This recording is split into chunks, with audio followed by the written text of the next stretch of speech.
This is the Bible Read Along for September 9th, 2021.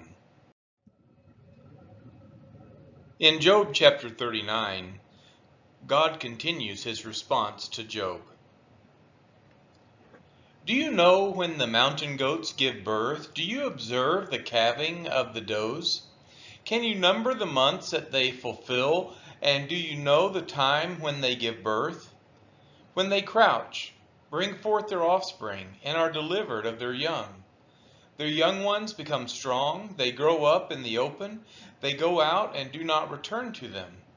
Who has let the wild donkey go free?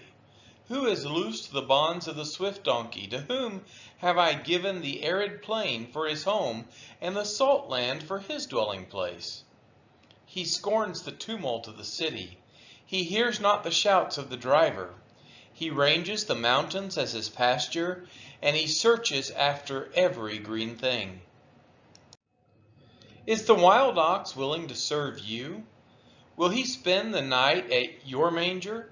Can you bind him in the furrow with ropes, or will he harrow the valleys after you?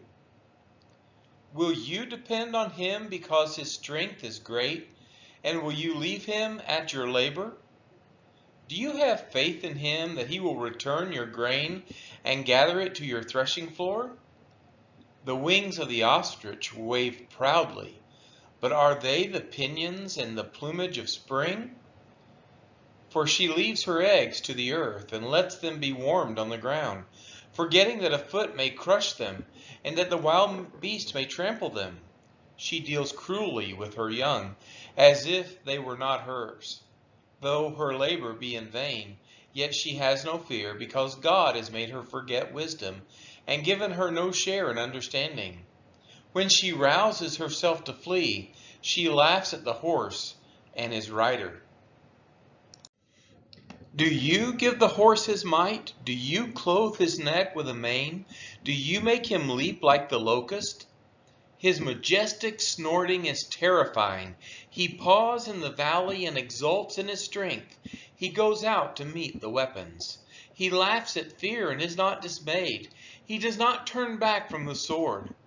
Upon him rattle the quiver, the flashing spear and the javelin. With fierceness and rage he swallows the ground. He cannot stand still at the sound of the trumpet. When the trumpet sounds, he says, "Aha!" He smells the battle from afar, the thunder of the captains and the shouting. Is it by your understanding that the hawk soars and spreads his wings toward the south? Is it at your command that the eagle mounts up and makes his nest on high? On the rock he dwells and makes his home, on the rocky crag and stronghold. From there he spies out the prey. His eyes behold it from afar. His young ones suck up blood, and where the slain are, there is he. This has been the reading of Job chapter 39.